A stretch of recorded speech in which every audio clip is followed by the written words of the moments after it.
মরার আর আমার কোনো ভয় নেই। শোনো হরিদাস, তোমাকে এভাবে মারবো না, তোমাকে তিলে তিলে মারবো। তোমাকে যতবার বলছি তুমি আমার কথায় প্রতি উত্তর করছো। তোমাকে এভাবে নয়, জেনে রেখো আমি কাজী বলছি, তোমাকে তিলে তিলে মারবো, পলে পলে মারবো। তিলে তিলে মারবে? তোমাকে এভাবে নয়, তোমাকে মারবো কি করে জানো? তুমি যে জিহ্বা দিয়ে হরিনাম করছো, তোমার ওই জিহ্বাখানা কেটে দেওয়া হবে, যেন আর কোনোদিন তুমি ওই বদনে হরিনাম না করতে পারো।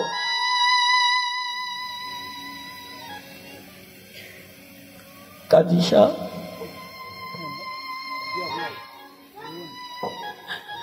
ও কাজী সাহেব,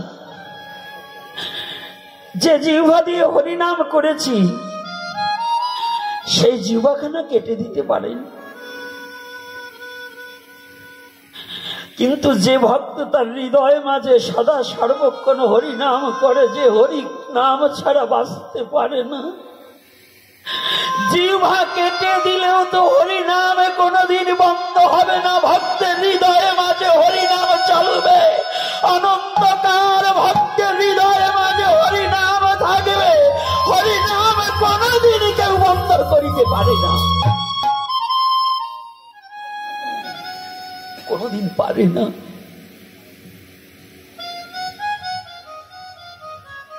শুনে রাখুন কাজী সাহেব, আমি বলছি, আমি হরিদাস বলছি, খণ্ড খণ্ড কর দেহ, যদি যায় প্রাণ তথাপি না ছাড়ব বদনে এই মধুর কৃষ্ণ নাম।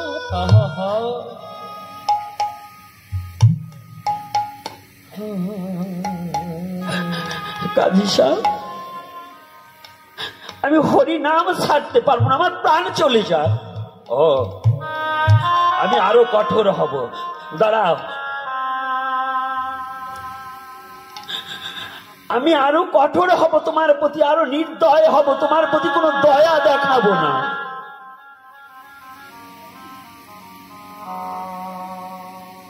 তোমার প্রতি কোনো দয়া দেখাবো না।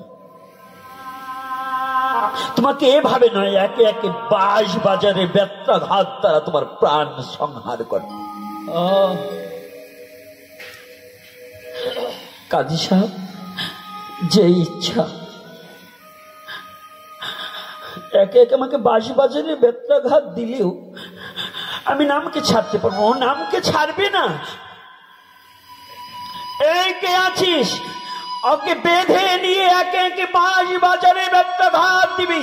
যত সময় পর্যন্ত প্রাণ না যাবে তত সময় পর্যন্ত, যদি ওকে না মারতে পারো তাহলে তোমাদেরকে গর্দান দেওয়া হবে।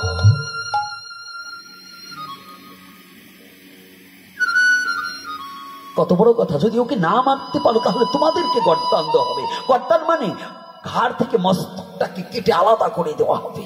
এটাকে ইসলামী ভাষায় বলে গর্দান দেওয়া হবে।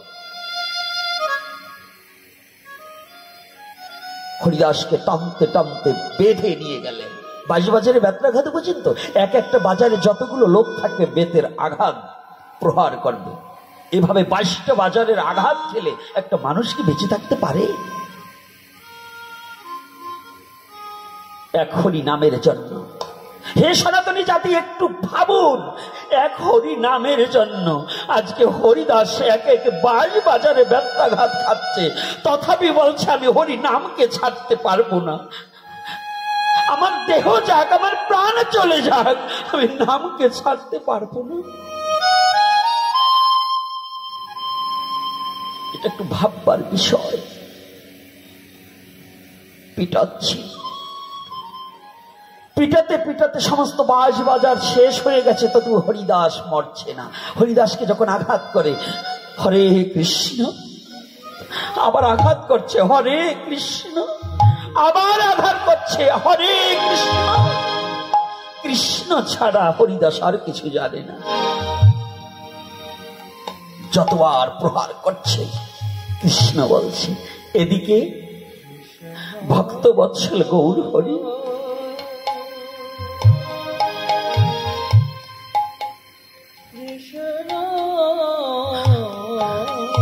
ভক্তবৎসল গৌর হরি আমার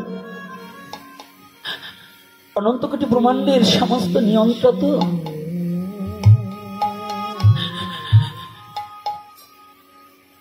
গৌর হরি আমার ভক্ত সঙ্গে হরিনাম সংকীর্তন করছে, কিন্তু মাঝে মাঝে চিৎকার করে উঠছে। কেন উঠছে? ওই দেহখানা, হরিদাসের যে দেহখানা, ওই দেহখানা তো গৌর চরণে সমর্পণ করে দিয়েছে। ওই দেহখানা তো হরিদাসের নেই। যতবার বেত্রাঘাত করছে, ওই বেত্রাঘাত গিয়ে আমার গৌর হরি রঙ্গে আঘাতে লাগছে, আমার গৌরী রঙ্গে আঘাতে লাগছে।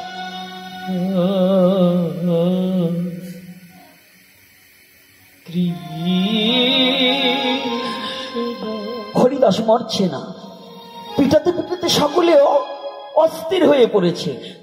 একজন কাজীর পেয়াদা, কাজীর লোক একজন বলছে, এই হরিদাস, কিরে তুই যদি না মরিস তাহলে যে আমাদের গর্দান দেবে, তুই মরছিস না কেন?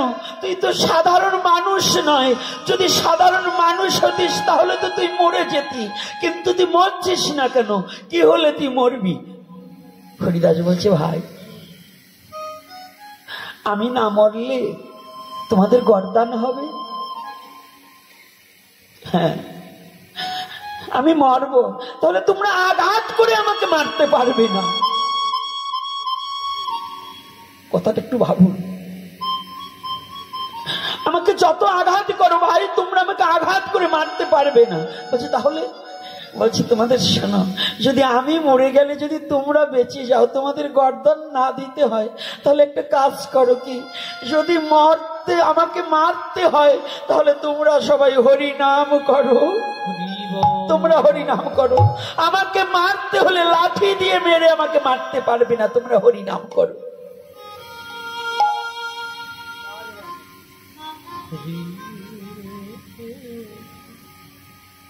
হরিনাম করলে তুমি মরে যাবে? হ্যাঁ, হরিনাম করলে মরে যাব। কাজীর লোক যারা ছিল বলছে, তা হরিনাম করবো কি করে? যে হরিদাস 3 লক্ষ বার নাম জপ করতেন, কিভাবে 3 লক্ষ বার সম্ভব? হ্যাঁ সম্ভব, তার জন্য সম্ভব, আপনার আমার জন্য নয়। হরিদাসের জন্য সম্ভব। কি করে? কায়িক, বাচিক, মানসিক 3 প্রকারে নাম জপ করতেন। কায়িক, বাচিক, মানসিক। হরিদাস নিজে নিজে নাম করছে, বলছে ভাই আমি যে নাম করছি তোমরাও নাম করো। এই নাম করলে আমি নামের মধ্যে দিয়ে মরে যাব। কি করে জানো? হরে কৃষ্ণ হরে কৃষ্ণ কৃষ্ণ কৃষ্ণ হরে হরে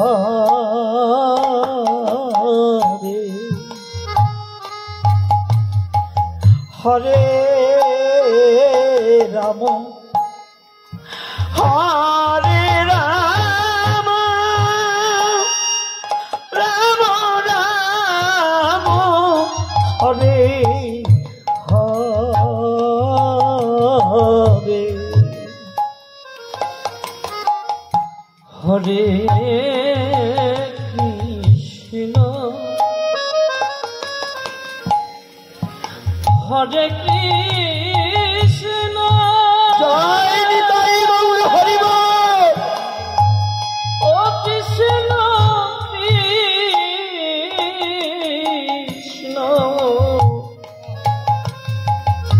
হরে হরে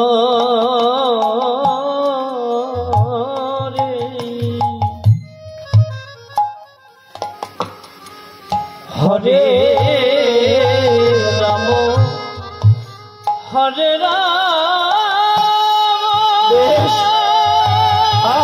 সবাই প্রাণ খুলে হরি নাম করি, মনের দুয়ার খুলে দিয়ে ও রাম রাম হরে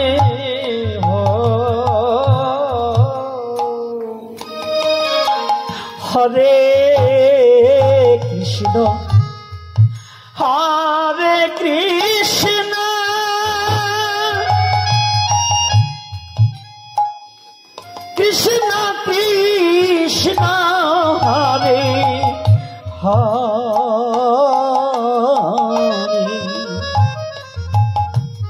হরে রাম হরে রাম রাম রাম হরে হরে হরে। সবাই কীর্তন করি মনে মনে, সবাই সবাই প্রাণ খুলে একটু হরিনাম করি। আর জীবনে এমন সময় হয় কি না হয়,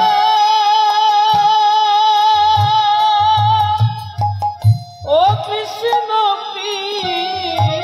কৃষ্ণ হরে হরে হরে রাম হরে রাম হরে রাম হরে রাম গৌর হে গৌর হরি ও রাম রাম হরে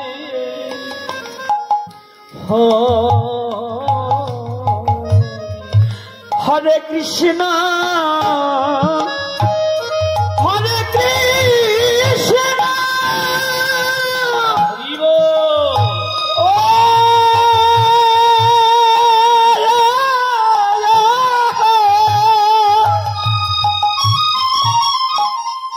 কৃষ্ণ কৃষ্ণ হরে হরে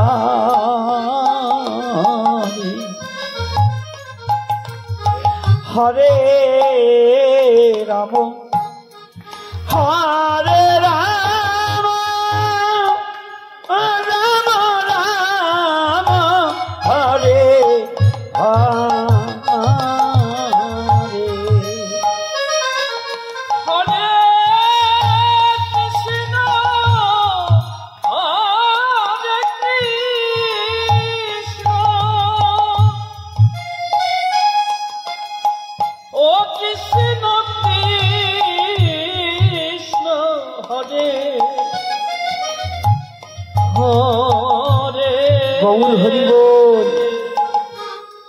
হরে রাম জয় শ্রী রাধে শ্যাম হরে রাম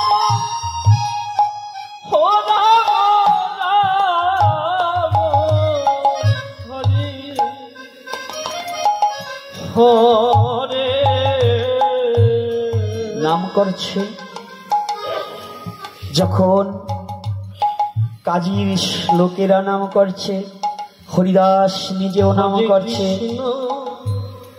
নাম শ্রবণ করিতে করিতে হরিদাসের ভাবাবেশে কৃষ্ণ এমন বাহ্যজ্ঞান হারিয়ে যেন পড়ে গিয়েছে, যেন দেহে আর প্রাণ নেই। হরিদাস যখন এমন নিথরে দেহখানা পড়ে আছে, সমস্ত কাজীর লোক ভাবছে হরিদাস বোধহয় মরে গিয়েছে, আর তোই আমাদের বিপদে গেল, আর তোই আমাদের গর্দানে হবে না, হরিদাস তো মরে গিয়েছে। তাহলে কি করা যায়? এই হরিদাস তো মরে গিয়েছে, দুদলে টানাটানি করছে, বলছে এই কি এক কাজ কর, কি হিন্দুরা বলছে ও তো হরিনাম করেছে, ওকে আমরা পুড়িয়ে ফেলবো। মুসলমানরা বলছে না না, ও তো আমাদের মুসলমানের ঘরের ছেলে, ওকে আমরা কবর দেব। দুদলে যখন টানাটানি বাজছে, দেখছি দ্বন্দ্ব বেজে গেছে। একজন বলছে এই দাঁড়া, কি ও হিন্দু না মুসলমানও না? বলছে কেন? বলছে ও মুসলমানের ছেলে, হরিনাম করছে, হিন্দু হয়ে গেছে, তাহলে ওকে কবরও দেওয়া যাবে না, মাটিও দেওয়া যাবে না। একটা কাজ কর, বলছি কি ওই গঙ্গার জলে ফেলে দি। রাধে রাধে জয় হৃদয় গৌর হরি বল। কি বলছে গো? গঙ্গার জলে ফেলে দে। হরিদাস কিন্তু মরেনি। গঙ্গার স্রোত বহিছে দক্ষিণ দিকে, কিন্তু মহাপ্রভু তো উত্তরে বসে আছে। আজকে হরিদাসকে যখন ফেলে দিয়েছে, মা গঙ্গার আনন্দে ধরছে না হরিদাসের মতো ভক্তকে পেয়ে। মা মকর বাহিনী গঙ্গা আনন্দে হরিদাসকে পেয়ে, তার বক্ষে পেয়ে, ভক্তকে পেয়ে আজকে মায়ের আনন্দে ধরছে না। আজকে হরিদাসের নিথর দেহখানা উজানের দিকে চলেছে। রাধে রাধে। রাধে। কৃষ্ণ ভজন বোঝে কয়জন? কথাটা বুঝতে পেরেছেন? ভাটিতে যায় না বাবা, একটা জিনিস স্রোতে ছেড়ে দিলে কোন দিকে যায়? হ্যাঁ, স্রোতের মুখে দক্ষিণে চলে যায় না? হরিদাসের দেহখানা দক্ষিণে যাচ্ছে না, কোন দিকে যাচ্ছে? উজানে যাচ্ছে। এরও দুটো কথা আছে গো। ভজনানন্দী দেশে কি বলছে? যারা সংসারী জীব, আজকাল তো এই যে নিত্যানন্দ প্রভুকে নিয়েও চলছে কথা। কি বলবো, দুঃখের কথা বলবার চাই না, তথাপি আসে, কিচ্ছু বলবো না। তবে শুনুন, একেবারে বলবো না তাও না, ওই হরিদ্বারও দ্বার আর গুজ্জদ্বারও দ্বার, এই দুই দ্বারে এক জায়গা করা যায় না। নিত্যানন্দের সাথে পৃথিবীতে কারো সাথে তুলনা হবে না। এই জন্য নিত্যানন্দ দুখানা বিয়ে করেছে বটে, কিন্তু নিত্যানন্দ প্রভুর কি বলছে? দক্ষিণ দেশে না যাইবে কদাচিতে গেলে প্রমোদ ঘটিবে, মানে দুঃখ ঘটিবে। এই যে নিজের দেহের তত্ত্বটা অবলোকন করে নিত্যানন্দ তত্ত্ব, 8খানা সন্তান হওয়ার পরেও তিনি পূর্ণ কুম্ভ ছিলেন। কি করেছিলেন? এই তত্ত্ব বুঝতে হলে একজন সৎ শিক্ষাগুরুর প্রয়োজন আছে।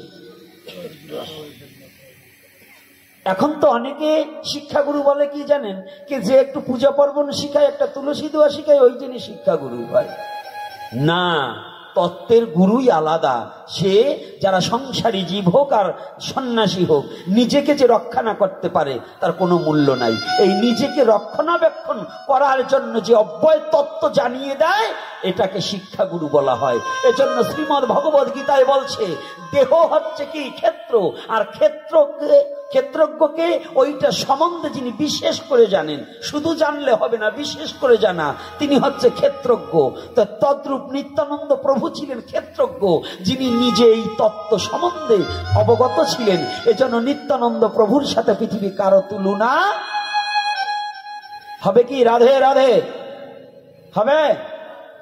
এজন্য সংসার করলেই, ওই 2-3 বিয়ে করলেই নিত্যানন্দ হওয়া যায় না।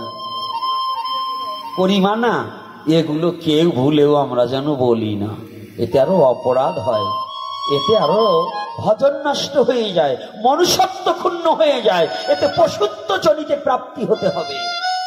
এজন্য এই সমস্ত তত্ত্ব আমরা না বলাই বংশনী। এজন্য এখানে আলোচনা করব না। তাহলে আজকে হরিদাসের নিথর দেহটা কোন দিকে যাচ্ছে? উজিয়ে যাচ্ছে। উজান বোঝেন তো? কি উজানো বোঝেন তো? স্রোতের গতিতে উল্টো দিকে যাওয়া, বিপরীতে যাওয়া, তাকে বলে। এজন্য চণ্ডীদাস কি বলছে? রসিক প্রেমিক কবি চণ্ডীদাস কি বলছে? চণ্ডীদাসের পদ না গাইলে লীলা কীর্তন গাওয়া যাবে না। হ্যাঁ, যাইবে উত্তরে, বলিবে দক্ষিণে, দাঁড়াইবে পূর্ব মুখে, গোপন কথা রাখিবি গোপনে, তবে তো থাকিবি সুখে। কথাটা বুঝতে পেরেছেন? লীলা কীর্তনীয়রা আজকাল তো লীলা কীর্তন করে, কয়জনে ভজন করে লীলা কীর্তন করে। আজকে লীলা কীর্তন ফ্যাশন হয়ে দাঁড়িয়ে গেছে। খালি যত ড্যান্স পারে, ওই যুবতী সেমনি ঝেমনি 2 সেন্টি আসলি করে ড্যান্স দিলে পরে, আরে বুড়ো করে হা করে তাকাইতায়, দাঁত পরিয়ে গেছে ওই শয়তানগুলো। আরে ড্যান্স খুব ভালো দেখে। লীলা কীর্তন কি ড্যান্সের কীর্তন নাকি? লীলা কীর্তন কি ড্যান্সের কীর্তন? ওটা ভজনের কীর্তন, স্মরণের কীর্তন। ওটা ড্যান্সের কীর্তন নয়, বাউল গান গাওয়া কীর্তন নয়। লীলাটা হচ্ছে, আজকাল লীলা কীর্তন গাবার গেলে শিল্পী বাউল গান গায় 6 খান। অধিকাংশ শিল্পীরা, সবাই গায়ে তা নয়। কষ্ট পাচ্ছেন নাকি? আর উন্না যে এক আসরে কয়বার পাল্টায় উত্তরীয়, ওরে বাবা রে বাবা, ফ্যাশনের উপরে ফ্যাশন। কীর্তন শুনেছি রাধারানী, গৌরীশঙ্কর বঙ্গোপাধ্যায়, তাদের এত উন্না টুন্না লাগতো না। বড় রাধারানী কীর্তন, যে এই যে নবদ্বীপে যে বড়ঘাটে যে মন্দিরটা, রাধারানীর যে কীর্তন শুনেছেন, যারা শুনেছেন, কি বাবা না মিথ্যা বলছি বলুন? তারাই অত ড্যান্স ফ্যান্স করতো না, দাঁড়িয়ে কীর্তন করতো, নয়নের জলে বক্ষ প্লাবিত হয়ে যেত। আর এখন কি ড্যান্স আর কীর্তন নেই। কীর্তন এখন উঠে যাচ্ছে, ওই 2-1 টুকটাক গাচ্ছে, তাছাড়া উঠে যাচ্ছে। এজন্য চরম ধরে পরিমাণা, এই যারাই কীর্তন দেবেন, কীর্তনীয় কমিটি হোক আর ভক্তই হন, ড্যান্সারের ড্যান্স দেখে কোনোদিন ভগবত ভজন উপলব্ধি করা যায় না। তাহলে ভগবত ভক্ত ভজন উপলব্ধি করতে হলে দুজন বৈষ্ণব যখন থাকে, যখন লীলার স্মরণ করে, লীলাটা হচ্ছে স্মরণের বিষয়। এই অষ্টকালীন লীলাটা কি স্মরণ ভজন নয়? এই স্মরণে যদি থাকা হয় তখন কিন্তু অনেক তাৎপর্য। এই জন্য এখন আর কি বলবো, এখন গোবিন্দ দাসের পদ নেই, পদাবলী জ্ঞান দাসের পদাবলী, সেগুলো এখন হারিয়ে যাচ্ছে। বাসুদেব ঘোষের পদ, মহাপ্রভুর পার্শ্বদের পদ এখন হারিয়ে যাচ্ছে। ওরে গৌর লীলা, গোবিন্দ লীলার যে পদগুলো, সুমাধুর্য প্রেমিক কবিগণ যাহা, পৃথিবীতে সনাতন ধর্মের কাব্য না থাকলে পৃথিবীতে কোনো কাব্যতে কাজ হতো না। আদি কাব্যই সনাতনী জাতি, আমি জোর কণ্ঠে বলতে পারি। আদি শিক্ষিত জাতি সনাতন জাতি। যখন পৃথিবীতে কোনো ধর্মে লেখাপড়া ছিল না, কোনো জাতির কোনো শিক্ষার ব্যবস্থা ছিল না, সনাতন ধর্মে গুরুকুল ব্যবস্থা ছিল, শিক্ষার ব্যবস্থা ছিল। আদি শিক্ষিত জাতি সনাতনী জাতি। আর সেই সনাতনী জাতি এখন বোকা হয়ে চলছে, বোকা হতে চলেছে। একটাই কারণ, সেটা হচ্ছে নিজের স্বধর্ম প্রতিপালন না করার কারণ। অন্ধ হয়ে যাচ্ছে, এটা দুঃখের বিষয়, বড় কষ্ট হয়। আজকে এই হরিদাসের কথাটা একটু ভাবুন, সে হরিনাম ছাড়বে না, প্রাণ চলে যাবে তবু হরিনাম ছাড়বে না। আর আমরা একটু টাকার লোভে খ্রিস্টান হব, টাকার লোভে একটা ঘর করে দেবে খ্রিস্টান হবে। বাংলাদেশের বুকে রাজশাহী জেলায় অনেক উপজাতিদের ওইরকম লোভ দেখিয়েছিল, সাঁওতাল লোভ দেখিয়ে খ্রিস্টান করেছে। খ্রিস্টান করার পরে এখন আর কিছু দেয় না, মানে ধর্মান্তরিত করার পরে এখন আর কিছু দেয় না।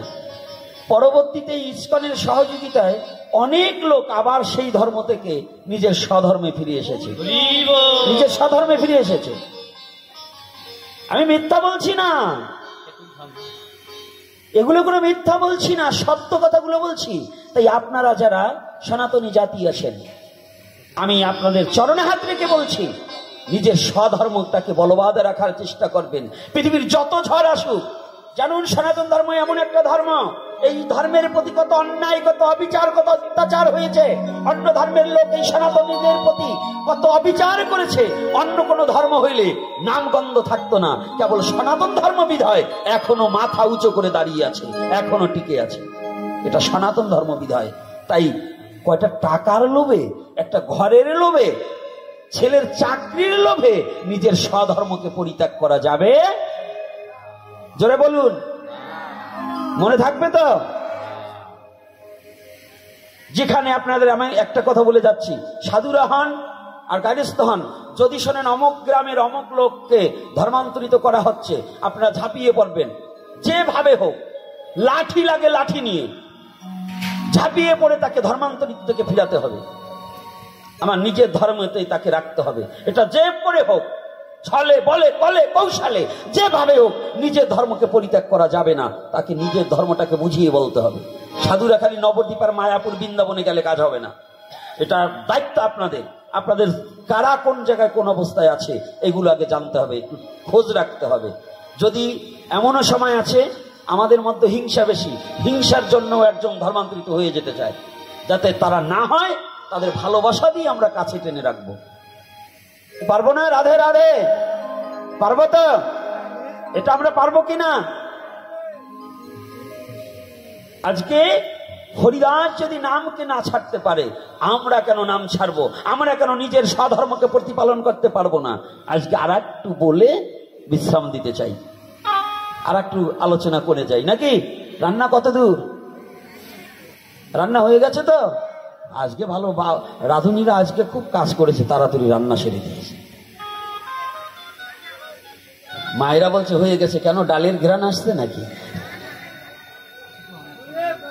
আরে মাঝে মাঝে একটু আনন্দের কথা বলতে হয়, কারণ এক ঘাইয়ে যদি হরিকথা বলা হয়, যদি আনন্দ না থাকে, সবাই তো খালি হরিকথা শুনতে আসে না। কেউ আসে যে গোসাই কেমন রসের কথা বলে, একটু শুনে আসে। বাংলাদেশ থেকে আইছে কেউ, ইউটিউব দেখে বলে যে গোসাই খুব রাগী, কাছে যাওয়া যাবে না। কিন্তু আসলে বাবা ওই রাগ নাই তা না, আমাদের দেশের ভাষা বললে বুঝতে পারবেন না তো, এই জন্য আপনাদের সাথে মিলিয়ে ঝিলিয়ে একটু বলি। আরে জাতি ভাষা কি ছেড়ে দেওয়া যায়? ওটা থাকবেই, ওই বাংলা গন্ধ গায়ে আছেই গো বাবা। যতই বলতে চাই আপনাদের মতো হবে না, তবু চেষ্টা করি কাক হয়ে ময়ূরের মতো একটু সাজতে চাই। হ্যাঁ, কাক হয়ে একটু ময়ূরের মতো সাজতে চাই, এটাই। তবে যে কথাটা বলছি হরিকথার মধ্য দিয়ে, এই যে যেখানে যে কথাটা, এইবার যে কথাটা আসছে একটু বুঝতে চেষ্টা করতে হবে আমাদের। শুধু এসে শুধু আন কথা শ্রবণ করলে কাজ হবে না, কথাটা হৃদয়ঙ্গম করতে হবে। আজকে হরিদাসের নিথর দেহটা বিপরীত দিকে ছুটে চলছে, ভাটিতে নয়, স্রোতের অভিমুখী নয়, বিপরীত দিকে। উঠলেন কোথায়? যেখানে মহাপ্রভু রয়েছে। হরিদাস গেলেন। সংক্ষিপ্ত, আর বেশি বাড়াবো, কারণ দূর দূরান্ত থেকে ভক্তরা এসেছে। আমার বাবা কত কষ্ট করে এক জায়গায় পাঠ সেরে এসেছে, হয়তো এক জায়গায় পাঠ কীর্তন ছিল, কারণ সাধুরা তো বসে খায় না। আমি তো আলসে মানুষ, তাই আপনাদের বাড়ি বসে বসে খালি শুধু এই আমার পঞ্চানন বাবার চাল ডাল নষ্ট করছি দুদিন। হ্যাঁ, আলসে মানুষ তো, খাওয়া পেলে আর সারি না। যাক, রাধে রাধে। তো এইবার দেখুন, যখন উঠেছে মহাপ্রভু দূরে, হরিদাস ধীরে ধীরে গিয়েছে। সংক্ষিপ্ত, ভক্ত ভগবানের একটু মিলন ঘটিয়ে দিই, কারণ ফাঁকা রাখলে হবে না। লীলার মধ্যে এমন কেউ স্মরণে আছে, হয়তো আমি কথা বলছি কেউ স্মরণ করছে, তাই ভক্ত আর ভগবানের একটু মিলন দিয়ে দেই। ভক্ত দূরে থাকবে কেন, ভগবানের কাছে যাক। তো যখনই হরিদাস গিয়ে উপনীত হয়েছে, হরিদাস দূর হতে যখন একটু কাছে গিয়েছে, হরিদাস নাম করছে, অহর্নিশি নাম করছে, চৈতন্যতা প্রাপ্ত হয়েছে। কিন্তু নাম করলে কি হবে? হঠাৎ করে দেখতে পায় আমার মহাপ্রভুর কোমল অঙ্গ দিয়ে, পৃষ্ঠদেশ দিয়ে যেন রুধির ধারা ধরছে।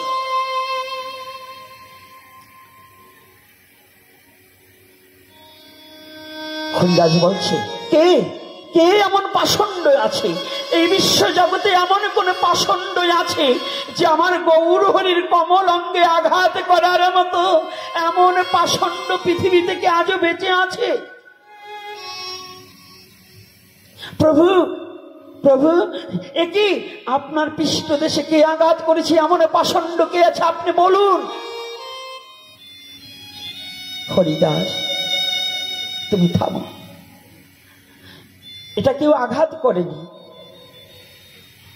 এটা আমার ভক্তের দেওয়া উপহার, আমার পৃষ্ঠদেশে আমি গ্রহণ করেছি, এটা আমার ভক্ত আমাকে দান করেছে।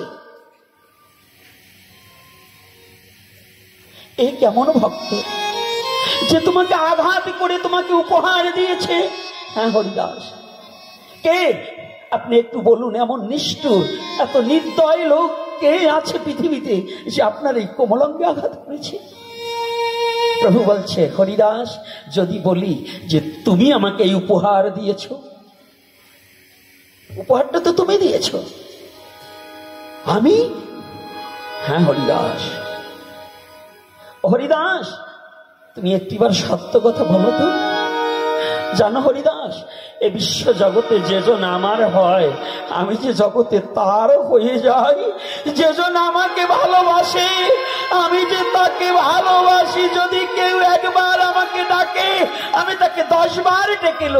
ও হরিদাস, যে এই দেহর ভার আমাকে অর্পণ করে দেয়, ওই দেহখানা যে তার থাকে না, ওই দেহখানা যে আমার হয়ে যায়। ও হরিদাস, তুমি কি বলতে পারো, তোমাকে একে একে 22 বাজাদের ব্যথাঘাত দিয়েছে, তুমি কি একবার আঘাত পেয়েছো, ব্যথা পেয়েছো? না তো, আমি তো কোনো ব্যথা পাইনি প্রভু। বলছে, তুমি কি করেছিলে? বলছে, ওরা যতবার আমাকে আঘাত করেছে, আমি ততবার শুধু হা কৃষ্ণ বলেছি।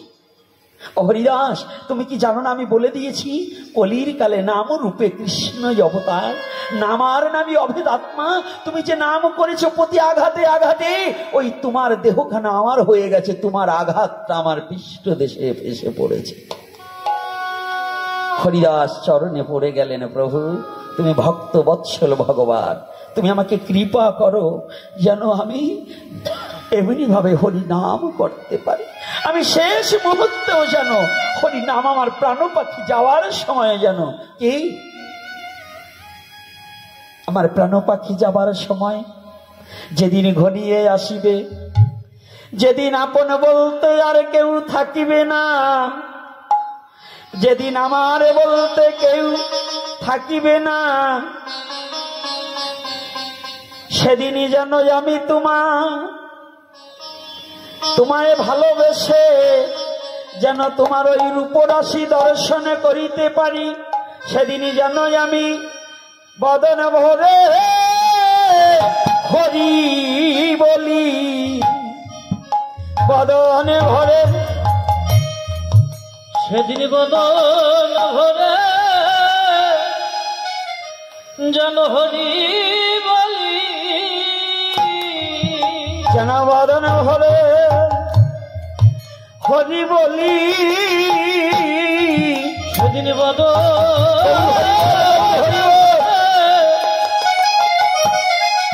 যেন হরি বলি। ওরে যেদিন চলে যাবে আমার প্রাণ পাখি, সেদিন যেন বদন ভরে হরি বলি। যেদিন চলে যাবে আমাদের প্রাণ পাখি, সেদিনই যেন বদন ভরে যেন হরি বলি। ওরে যেদিন ছেড়ে যাবে